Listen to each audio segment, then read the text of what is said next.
Ouais, c'est au contraire un premier que nous recevons ce soir, puisque l'événement musical, c'était aussi sur TF1 hier soir, la finale de The Voice. Et c'est donc Kenji, un jeune gitan de 17 ans. Bonsoir Kenji, merci beaucoup d'être avec nous. Vous l'avez emporté avec plus de 50% des voix face aux 3 concurrents.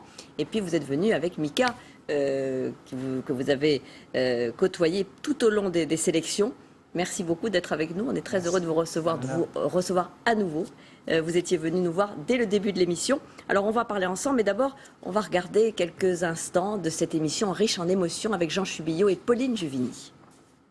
Lentement, les ailes déployées, lentement, je le vis tournoyer. Il n'a que 17 ans et l'émission The Voice lui a donné de l'assurance. Nouveau répertoire, chansons en duo, autant d'exercices qu'il a dû faire pour gagner hier soir. Kenji! Il vit dans le Périgord entre Bergerac et Saint-Astier. Sa culture et sa passion, la musique gitane et le flamenco. Petit conseil de Yannick Noah à Kenji. Qui prennent du plaisir, qui continuent à prendre du plaisir. C'est un peu ça, voilà. La musique, c'est prendre du plaisir. Ce que vous faites. J'essaye. 4 mois de travail avec son coach Mika et donc au bout la victoire.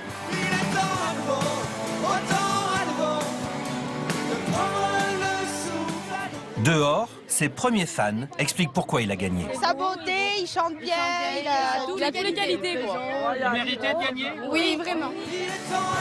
Élu avec plus de 50% des voix, Kenji pourra bientôt enregistrer son premier disque.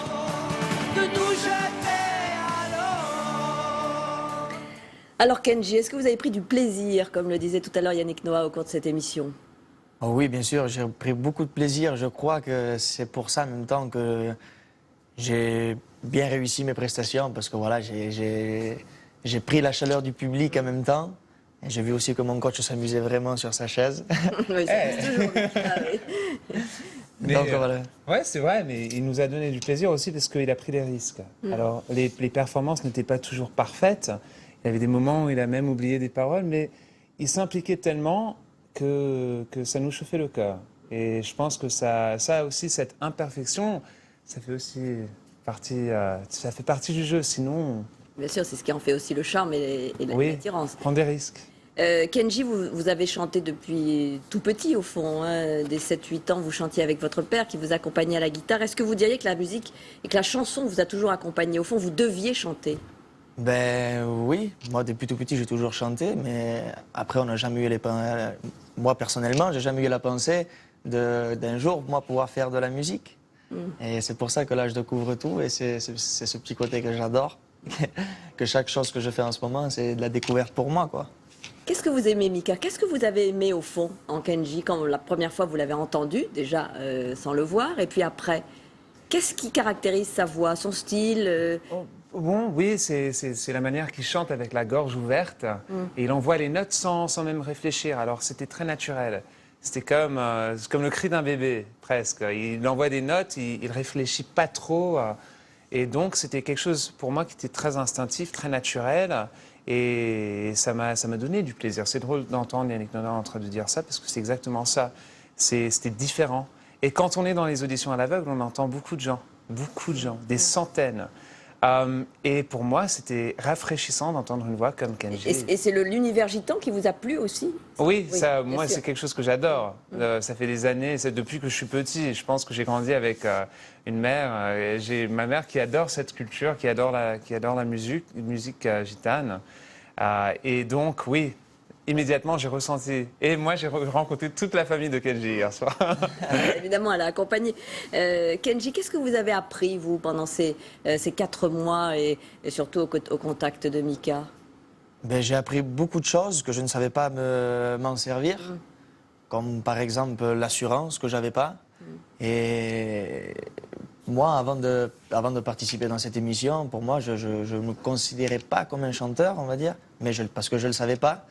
Et donc, c'est grâce à cette émission que maintenant, voilà, je peux dire que je suis chanteur, quoi. Quel conseil on a envie de lui donner, Mika? Qu'est-ce qu'on peut vous conseiller ou espérer pour lui? Je sais pas maintenant, je pense qu'il doit... Bon, on attend l'album. Parce que maintenant, il va rentrer, il va enregistrer comme un fou. Dans la vraie carrière, Ouais, c'est sûr. dans le métier. Et pour transformer tout ça, cette belle énergie et ce parcours qui est très, très rapide, très intense, mais qu'il a quand même très, très bien géré. Mais maintenant, vraiment, il faut chercher les chansons. Parce que comme dit Florent Pagny, comme il a toujours dit, il a dit plusieurs fois pendant l'émission, Florent Pagny, il a toujours dit « je m'entoure très bien ». J'ai des gens super autour de moi, j'ai des bons auteurs-compositeurs et c'est ça, c'est les chansons. Les chansons pour toi, ce sera le pétrole. Ouais. C'est pour la voiture. Et il y aura une tournée aussi, bien sûr. Elle va commencer, on va le découvrir d'ailleurs sur ces dates. Le 30 mai à Amiens, il y aura énormément de zéniths dans lesquels vous allez vous exprimer. D'ailleurs, la plupart des 8 candidats de The Voice. Et ça sera évidemment une expérience forte pour vous, la scène. Bien sûr, oui, ça sera fabuleux. Et j'ai hâte déjà d'être sur scène devant tous ces milliers de gens. C'est incroyable. Quelle aventure. Mika, vous recommencerez dans The Voice l'année prochaine? En tout cas, vous êtes heureux d'avoir participé à l'émission. On a fini à 6h du matin hier et maintenant on me demande déjà. Bon, c'était super. On verra. Mais bon, cette expérience pour moi c'est quelque chose de fantastique. Je me suis vraiment amusé. Et j'ai pu rester moi-même. Et donc, je remercie beaucoup pour avoir cette liberté de rester moi-même, même dans une émission tellement populaire. Vous avez aidé un jeune artiste à émerger. Merci infiniment à tous les deux. Kenji, merci. Mika, à très bientôt, donc, l'année prochaine.